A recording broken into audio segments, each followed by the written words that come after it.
Hello friends, कैसे हैं आप सभी। आई होप आप अच्छे होंगे और अपनी एग्ज़ाम की तैयारी में लगे हुए होंगे।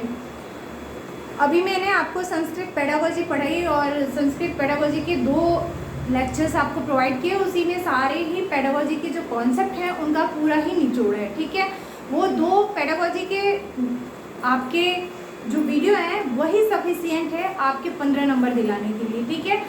जो मैंने आपको एक शॉर्ट ट्रिक दी है या फिर कहे तो एक शॉर्ट फॉर्म में आपको 1 लाइनर फॉर्म में आंसर के रूप में जो मैंने आपको बताया है, उसी के बेस पे आज हम ये क्वेश्चंस को सॉल्व करेंगे, ठीक है। तो बात करेंगे पहले क्वेश्चंस की, ठीक है। अधोलिखितेषु किम ग्रहणात्मक कौशलम अस्ति। इनमें से अधिलिखितेषु, पता है जैसे हिंदी में हम बात करते हैं तो निम्नलिखित कहता है ना, तो वैसे ही संस्कृत में कहता है अधोलिखितेषु, मतलब इनमें से कौन सा जो है वो ग्रहणात्मक कौशल है। मैंने आपको उत्पादक कौशल और ग्रहणात्मक कौशल बताया है। ग्रहणात्मक का मतलब जिससे हम ग्रहण करें, तो हम ग्रहण कैसे करते हैं, जब कोई चीज़ हम सुनते हैं या कोई चीज़ हम खुद पढ़ते हैं तब क्या हुआ, वो ग्रहणात्मक कौशल हुआ। और जो उत्पादक कौशल होता है वो लिखना, यानी जब हम लिखते हैं या हम भाषण देते हैं, संभाषणम च लेखनम, ठीक है, यानी लिखना और भाषण देना, ये दोनों क्या होते हैं, उत्पादक कौशल के अंतर्गत आते हैं, ठीक है। तो आइए ऑप्शन देखते हैं। कह रहा है पठनम लेखनम च, नहीं, पढ़ना और लिखना नहीं, पढ़ना तो है लेकिन लिखना नहीं। श्रवणम संभाषणम च, यानी सुनना तो है लेकिन संभाषण नहीं है, ठीक है। पठनम संभाषणम च, यानी पढ़ना और संभाषण देना नहीं, पढ़ना है लेकिन संभाषण देना नहीं है। श्रवणम पठनम च, यानी सुनना और पढ़ना, जब हम सुनेंगे किसी चीज़ को या खुद से पढ़ेंगे तो मेरा संज्ञानात्मक विकास होगा और वो चीज़ क्या होगी, हमें ग्रहण होगी, यानी हम उस चीज़ को ग्रहण करेंगे, तो वही हमारा क्या हुआ, ग्रहणात्मक कौशल हुआ, ठीक है। तो ऑप्शन नंबर 4 क्या हो जाएगा आपका, यहाँ पे करेक्ट हो जाएगा, ठीक है। दूसरा क्वेश्चन देखिए, ये दूसरा क्वेश्चन बड़ा ही इंपॉर्टेंट है, लगभग कई साल रिपीट हुए हैं तो इसलिए मैंने इसे नोट किया है। शिक्षिका विशेषण विषय व्याख्यान करोगी। एक कोई शिक्षिका है जो किसकी व्याख्या कर रही है, क्या कह रहा है, व्याख्यान करोगी विशेषण विषय, यानी विशेषण पढ़ा रही है, क्लास में ग्रामर को पढ़ा रही है और वो विशेषण का टॉपिक पढ़ा रही है, ठीक है। स तदा सर्वनाम छात्राणां प्रत्येकम न्यूनम एव स्वगुणं वर्णयति निर्देशयति अंतरम च तस्य लक्षणं ददाति अयम विधि कथ्यते। क्या कह रहा है, सिर्फ मतलब समझिएगा। शिक्षिका विशेषण विषय का व्याख्यान कर रही है क्लास में और क्या कह रही है, सर्वनाम छात्रानाम प्रत्येकम, सबको क्या कह रही है, उसके स्वगुण की, यानी विशेषण के क्या गुण होते हैं उसका वर्णन कर रही है और निर्देश दे रही है, क्या, उसके लक्षणों को, यानी बता रही है कि विशेषण क्या होता है, यानी विशेषण की परिभाषा बता रही है, विशेषण के नियम बता रही है, उसके लक्षण बता रही है, ठीक है। तो अयम विधि कथ्यते, ये कौन सी विधि कहलाएगी, ठीक है। ऑप्शन देखिए क्या कहला है, समग्र शारीरिक प्रतिक्रिया विधि। क्या ये समग्र शारीरिक प्रतिक्रिया विधि है। ऑप्शन दूसरा कह रहा है निर्मजन्य विधि, इसको इमर्शन विधि भी कहते हैं, निर्मजन्य विधि को, ठीक है। तीसरा कह रहा है आगमन विधि, चौथा कह रहा है निगमन विधि।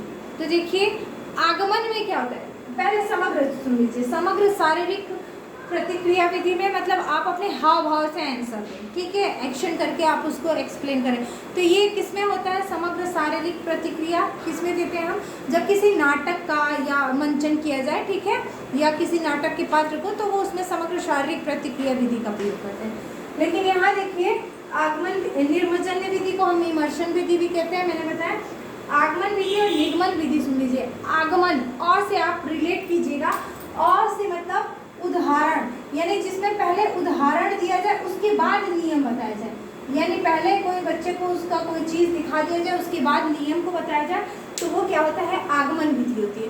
लेकिन पहले नियम बताया जाए उसके बाद उदाहरण एक्सप्लेन किया जाए या कोई और चीज़ उसकी विशेषताओं के बारे, यानी पहले जब नियम बताया जाए तो न से नियम न से निगमन, इससे रिलेट कर लीजिएगा आप।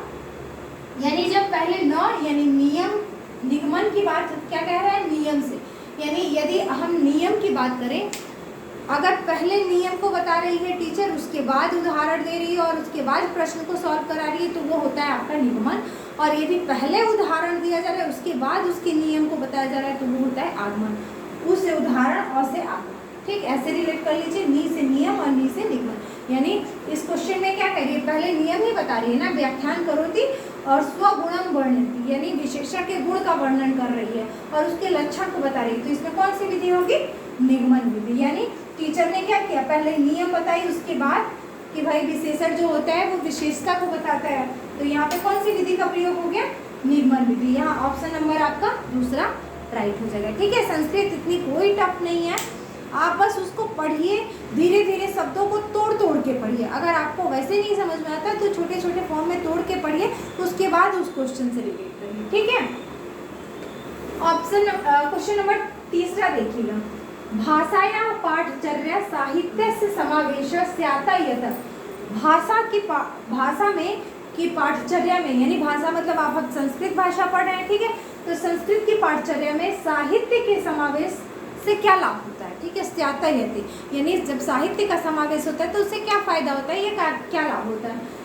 पहला देखिए, छात्राणाम पाठ्यक्रम भारम न्यूनम करोति, क्या साहित्य के समावेश से छात्रों के पाठ्यक्रम का भार कम हो जाता है।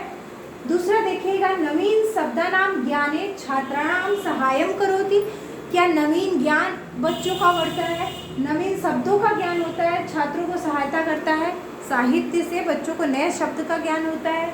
तीसरा कहता है, इदम विद्यार्थी ना आलोचना क्षमता वर्धयति, क्या यह बच्चों में आलोचना क्षमता को बढ़ाता है। चौथा कहता है, इदम नैसर्गिक भाषाया पठन पाठस्य माध्यम अस्ति, क्या यह नैसर्गिक भाषा यानी ऑथेंटिक लैंग्वेज, ठीक है, यह नैसर्गिक भाषा के पठन पाठन का एक माध्यम है।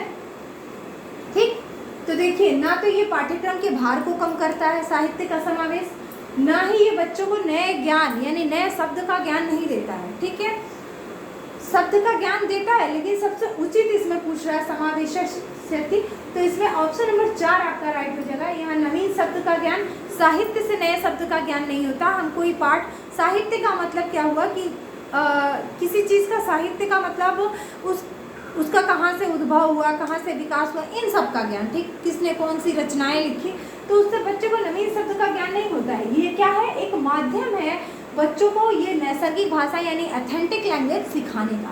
ठीक है, जब किसी चीज़ की हम साहित्य को पढ़ते हैं तो उससे क्या होता है, हमारे अंदर उसके प्रति जिज्ञासा जगती है, हम उस चीज़ को और अच्छे से जान सकते हैं कि भाई इसका उद्भव कहाँ से हुआ, ये कहाँ से पैदा हुआ, ये कहाँ कहाँ बोली जाती है ये भाषा। ठीक है, तो इसका ऑप्शन नंबर 4 आपका करेक्ट हो जाएगा। इदम नैसर्गिक भाषा या पठन पाठस्य माध्यम अस्ति, ये एक नैसर्गिक भाषा पढ़ने और पढ़ाने का माध्यम है। ठीक है, चौथा क्वेश्चन देखिएगा, भाषाया कक्षायाम कथा कथन से महत्वपूर्ण भूमिका वर्तते। मैंने आपको बताया है कि कथा कहने का क्लास में क्या महत्व होता है। ठीक है, यानी कहानी संवाद का क्या महत्व होता है और कविता पाठ का क्या महत्व होता है।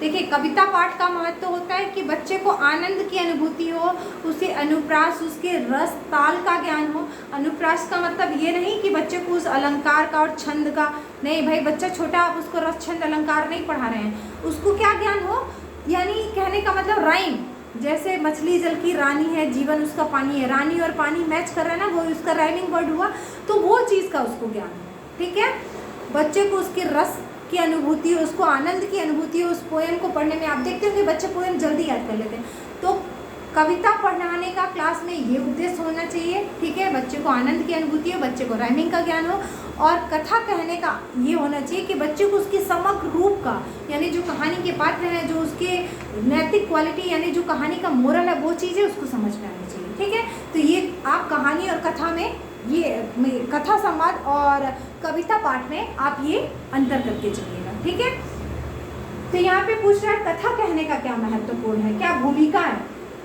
ऑप्शन पहला कह रहा है, शिक्षक से विश्राम से सहायता करोति, क्या ये शिक्षक को विश्राम करने में सहायता करता है। दूसरा कह रहा है, एतत् भाषाया समग्र रूपम प्रस्तुति, क्या ये भाषा के समग्र रूप को प्रस्तुत करता है। तीसरा कह रहा है, एतत् नैतिक शिक्षणम ददाति, क्या ये नैतिक शिक्षा का ज्ञान देता है। चौथा कह रहा है, आमोदस्य प्रभुतम श्रोतम अस्ति, क्या ये आमोद का विषय है, ये आमोद का स्रोत है। आमोद का मतलब हंसी मजाक, हिंदी में इसको आमोद कहते हैं, या संस्कृत में हम आमोद या विनोद का प्रयोग करते हैं। तो इसका मतलब क्या हुआ कि ये आमोद यानी हंसी का एक स्रोत है, तो नहीं। ऑप्शन नंबर 2 इसका करेक्ट होगा, एतत् भाषाया समग्र रूप प्रस्तुति, यानी कथा कहने से भाषा के समग्र रूप का प्रदर्शन होता है। ठीक है, यानी ऑप्शन नंबर 2 यहाँ पे क्या हो जाएगा, करेक्ट हो जाएगा। ठीक, आई होप आपको ये 4 क्वेश्चन समझ में आ गए होंगे। मैंने इसको विस्तृत रूप से आपको व्याख्या की, आपको कहीं क्वेश्चन में कहीं कोई कंफ्यूजन नहीं रहा होगा। बात करेंगे कुछ और क्वेश्चंस की। ठीक है, बात करेंगे हम अगले क्वेश्चंस की। ठीक है, ये भी मैंने आपको जो कंटेंट दिया है, जो पढ़ाई हूँ उसी से है। आप इतना निश्चिंत होकर के चलिए कि आपको सिर्फ 2 ही लेक्चर से आपको जो 15 नंबर की पेडागोजी का सेक्शन है उसमें एटलीस्ट 12 से 13 क्वेश्चन आप आसानी से सॉल्व कर ले जाएंगे। ठीक है, बात करेंगे अगले क्वेश्चन की, क्वेश्चन नंबर 5 की। अनौपचारिक माध्यमे कस्याचित भाषाया अधिगमार्थम अधोलिखितेषु कस्य समावेश। सपोज दैट आपको संस्कृत नहीं आती, ठीक है, तो हम कैसे समझेंगे? अगर हमें उसका व्याकरणीय भाषा हमें समझ में नहीं आता तो कुछ वर्ड आप पकड़िए। जैसे क्या कह रहा है, अनौपचारिक माध्यम से कौन सी भाषा का अधिगमार्थ मतलब कौन सी भाषा का अधिगम हम आसानी से करते हैं, उसमें किसका समावेश होता है? अधिलिखितेषु कस्य समावेश, यानी अनौपचारिक माध्यम से बच्चों को भाषा अधिगम कराने के लिए, यानी भाषा सिखाने के लिए या भाषा अर्जन करने के लिए किसका समावेश होता है? पहला कह रहा है भाषा प्रशिक्षण केंद्र। क्या भाषा प्रशिक्षण केंद्र की जरूरत होती है बच्चे को अनौपचारिक रूप से सिखाने के लिए? दूसरा कह रहा है विद्यालय से, क्या विद्यालय की आवश्यकता होती है बच्चे को भाषा सिखाने के लिए? तीसरा कह रहा है भाषा प्रयोगशाला, क्या भाषा लैब की जरूरत होती है बच्चे को सिखाने के लिए? चौथा कह रहा है गृह प्रवेश से, यानी बच्चा अनौपचारिक रूप से भाषा कहाँ सीखता है? घर के प्रवेश में, यानी ऑप्शन नंबर आपका क्या हो गया? चौथा राइट हो गया। ठीक है, क्योंकि औपचारिक रूप से कहाँ सीखेगा? विद्यालय में सीखेगा भाई, भाषा प्रयोगशाला की आवश्यकता पड़ेगी, भाषा प्रशिक्षण केंद्र की जरूरत पड़ेगी। लेकिन अनौपचारिक की बात कर रहा है तो अनौपचारिक घर के प्रवेश में सहज और स्वाभाविक रूप से बच्चा सीखता है। ठीक, अगला क्वेश्चन कहते हैं पूर्व पठित्या कथायां पुनः कथनार्थम छात्रेभ्यः निर्देश्य शिक्षकः आकलयितुं समर्थो, यानी पूर्व पढ़ाए गए कथा को पुनः कथनार्थे नार्थम छात्रेभ्य, यानी जो पूर्व पढ़ाई हुई कथा है उसको दोबारा बच्चों से टीचर पढ़वाने के लिए कह रही है, तो उस निर्देश दे रही है कि दोबारा पढ़ो उस चीज़ को। तो शिक्षक का आकलन तो समर्थो, यानी शिक्षक उस बच्चे के कौन से गुण का आकलन करना चाहती है, वो क्या उस बच्चे में चेक करना चाहती है। ठीक है, अब ऑप्शन देखिए। पहला कह रहा है उच्चारण, क्या बच्चों में उच्चारण का चेक करना चाह रही है? तीसरा कह रहा है वर्तनीयम, यानी क्या बच्चे में वर्तनीय की अशुद्धता को चेक करना चाह रही है कि भाई उच्चारण कर रहा है तो उसकी वर्तनीय तो गलत नहीं है। ठीक है, तीसरा कह रहा है स्मृति शक्ति, यानी उस बच्चे की मेमोरी पावर चेक करना चाहती है कि दोबारा रिपीट करवा रही है। चौथा कह रहा है अवबोधम, यानी उस बच्चे के समझ को चेक करना चाहती है तब वो रिपीट करवा रही है पहले पढ़ाए गए कथा को।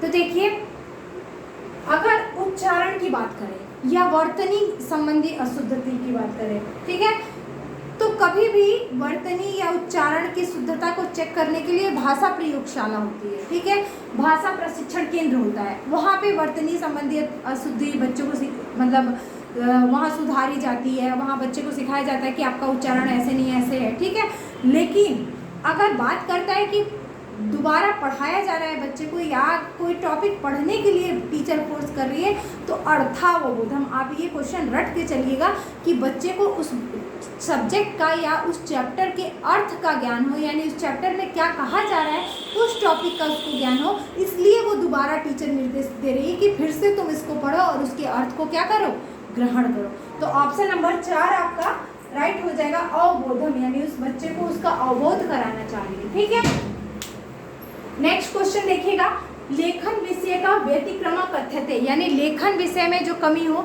यानी लेखन से संबंधित जो विकार हो उसको क्या कहते हैं? मैं बार बार कहती हूँ लेखन यानी हम कैसे लिखेंगे? हाथों से लिखेंगे। सूक्ष्मपेशीय लेखन भी हम, सूक्ष्मपेशीय क्या होता है? हमारा लेखन होता है। ठीक है, सूक्ष्मपेशीय का यूज हम करते हैं। तो सेम वैसे लेखन विषय यानी लिखते हैं हम, ग्राफ बनाएंगे तभी तो लिखेंगे ना भाई। ग्राफ किससे बनता है? लिखने से। तो डिस्ग्राफिया, ठीक है, डिसकैलकुलिया, कैलकुलेशन किससे करते हैं? मैथ्स में, तो वो गणित से संबंधित विकार। डिसग्राफिया, ग्राफ बनाते हैं हाथ से, तो लेखन संबंधी विकार। ठीक है, उसके बाद क्या आता है आपका? डिसलेक्सिया, लेक्चर देते हैं मुंह से, तो यानी पठन संबंधी, पढ़ेंगे तब तो लेक्चर देंगे। ठीक, तो यहाँ क्या हो जाएगा? Dyscalculia, phoria, dyslexia, dysgraphia. तो यहाँ लेखन से संबंधित पूछ रहा है व्यतिक्रम, तो क्या हो जाएगा आपका ऑप्शन नंबर 4 राइट हो जाएगा, डिस्ग्राफिया। ठीक है, बात करेंगे अगले क्वेश्चन की। क्वेश्चन नंबर आपका 78 होगा ये, हाँ ये 6 मैंने फिर से लिख दिया है, ये 7 हो जाएगा आपका, ये क्वेश्चन नंबर 8 हो जाएगा। क्वेश्चन नंबर 8 देखिएगा, ये भी क्वेश्चन बहुत ही इंपॉर्टेंट है। छात्राणाम उत्कृष्ट लेखकानां कर्तु शिक्षका कुत्र अधिकम ध्यानं दद्यात् यस्य महत्वं सर्वाधिक। छात्रों के उत्कृष्ट लेखन में शिक्षक को क्या अधिक ध्यान देना चाहिए, किसका महत्व इसमें सबसे ज्यादा है। ठीक है, तो देखिए पहला ऑप्शन कह रहा अभिव्यक्ति। अभिव्यक्ति का मतलब हम अपने आप को रिप्रेजेंट कर रहे हैं, तो भाई वो तो संभाषण भी दे करके हम अपने आप को अभिव्यक्त कर सकते हैं। लेखन से भी व्यक्ति अपने आप को अभिव्यक्त करता है, लेकिन संभाषण से भी अपने आप को अभिव्यक्त करता है। ठीक है, शब्दावधि, क्या बच्चों के उत्कृष्ट लेखन में उसके शब्द को चेक करके टीचर ये जज कर सकता है कि बच्चे ने बहुत अच्छा लिखा है? नहीं। तीसरा क्या है, हस्ताक्षर, क्या बच्चे के सिग्नेचर को देख करके आप बता देंगे कि बच्चा बहुत अच्छा लिखता है? नहीं। पंचुएशन का ध्यान देते हैं, इंग्लिश में उसे पंचुएशन कहते हैं और संस्कृत में उसे क्या कहते हैं, व्याकरण कहते हैं या ग्रामर। बच्चे को ये ज्ञान होना चाहिए कहाँ विराम लगेगा, कहाँ अर्ध विराम लगेगा, ठीक है, कहाँ पे इन्वर्टेड कामा लगेगा, इन सब चीज़ों का बच्चे को कहाँ योजक चिन्ह लगेगी, तो ये होती है बिल्कुल व्याकरण सहित लिखना, उसी को हम क्या कहते हैं, उत्कृष्ट लेखन कहते हैं। ठीक है, तो बच्चे के उत्कृष्ट लेखन का अगर टीचर को चेक करना है तो उसके व्याकरण को ध्यान देगी, यानी यहाँ पे ऑप्शन नंबर क्या हो जाएगा, 4 करेक्ट हो जाएगा। तो ये मैंने आपको जो भी टॉपिक पढ़ाया था पेडागोजी से रिलेटेड, उससे ये रिलेटेड क्वेश्चंस थे और मैंने इसको बिल्कुल अच्छे से डिस्क्राइब किया है। आई होप आपको ये वीडियो अच्छा लगा होगा। अगर आपको वीडियो अच्छा लगा हो तो मेरे वीडियो को लाइक करें, मेरे चैनल को सब्सक्राइब करें। Thank you for watching. Next video में मैं 15 नंबर का जो पेडागोजी के अलावा जो सेक्शन आता है आपका गद्यांश पद्यांश, उस गद्यांश पद्यांश में जो आपका पर्यायवाची उपसर्ग पूछता है और उसके बाद आपका जो व्याकरण का हिस्सा पूछता है, यानी कहने का मतलब आपको उसमें कुछ पार्ट समास के दे देते हैं, कुछ संधि का दे देता है, तो मैं उस टॉपिक को आपको कवर कराऊंगी 15 मार्क्स का। ठीक है, थैंक यू फॉर वॉचिंग।